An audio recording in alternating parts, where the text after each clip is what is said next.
Sir, C T Ravi ಅವರು politician ಆಗಿರಲಿಲ್ಲ ಅಂದಿದ್ರೆ ಏನಾಗಿರ್ತಿದ್ರು? ನಮ್ಮ ಅಪ್ಪನಿಗೆ ನಾನು ಲಾಯರ್ ಆಗಬೇಕು ಅಂತ ಆಸೆ ಇತ್ತು. ನಾವು ಒಂದು ರೀತಿ ದಿಕ್ಕಿಲ್ಲದ ಥರ, ಅಂದರೆ ಇಂಥದೇ ಗುರಿ ಇಟ್ಕೊಂಡು ಅಂತ ಏನಿರಲಿಲ್ಲ. ಆಯಾ ಕಾಲಕ್ಕೆ ಒಂದು ಪಿಕ್ಚರ್ ನೋಡಿದ್ರೆ ಆ ಹೀರೋ ಥರ ಆಗಬೇಕು ಅಂತ ಅನಿಸೋದು.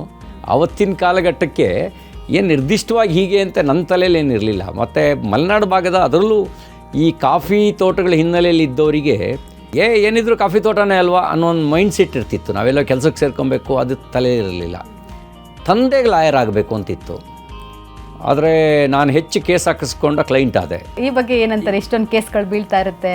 ಇಲ್ಲ, ಕೆಲವು ಸರಿ ಲಾಯರೇ ಹೇಳ್ತಾರೆ, ಸರ್ ಇದೆಲ್ಲ ನಿಮ್ಗೆ ಹೆಂಗೆ ಗೊತ್ತಾ ಸರ್, ಈ PCR ಅಂತೀರಿ, ಸೆಕ್ಷನ್ ಬಗ್ಗೆ ಮಾತಾಡ್ತೀರಿ, ಆರ್ಟಿಕಲ್ ಬಗ್ಗೆ ಮಾತಾಡ್ತೀರಿ, ನಿಮಗೆಲ್ಲ ಹೆಂಗೆ ಗೊತ್ತು ಸರ್ ಅಂತ ಹೇಳಿದ್ರು. ನಾನು ಹೇಳಿದೆ ಹಳೆ ರೋಗಿ ನಾನು ಅಂತಂದೆ.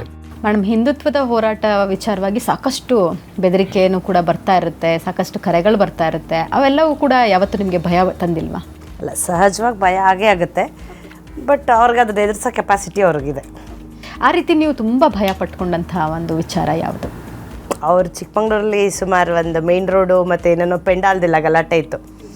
ಆವಾಗ I think I was carrying. ಆವಾಗ ಅವ್ರ ಮನೆಗೆ ಬಂದಿರಲಿಲ್ಲ. ಸೊ ಆ ವಿಷಯದಲ್ಲಿ ಆವಾಗ ಭಯ ಇತ್ತು. ಇವಾಗ ಅದಕ್ಕೆ ಯೂಸ್ ಆಗಿಬಿಟ್ಟಿದ್ದೀವಿ ನಾವು. ಸೊ ಜನ ಅವ್ರಿಗೆ ಈಗ ಹಿಂದೂ ಹುಲಿ ಅಂತ ಕರೆಯೋಕ್ಕೆ ಶುರು ಮಾಡಿಬಿಟ್ಟಿದಾರಲ್ಲ. ಸೊ ಅವ್ರು ಫುಲ್ ಸ್ಟ್ರಾಂಗ್ ಈಗ.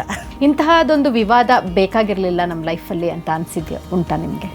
ನಾನೇ ಹೇಳ್ತಿರ್ತೀನಿ, ಕೆಲವು ಬೇಡಿತ್ತು ನಿಮಗೆ ಅವ್ರದ್ದು ಓವರ್ ಅಗ್ರೆಸಿವ್ ಬೈಟ್ ಇರುತ್ತಲ್ಲ. ಸೊ ನಾವೇ ಹೇಳ್ತಿರ್ತೀವಿ.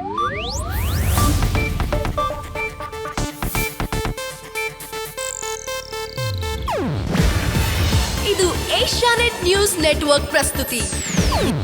ನೀವು ನೋಡ್ತಿದ್ದೀರಾ ಏಷ್ಯಾನೆಟ್ ಸುವರ್ಣ ನ್ಯೂಸ್.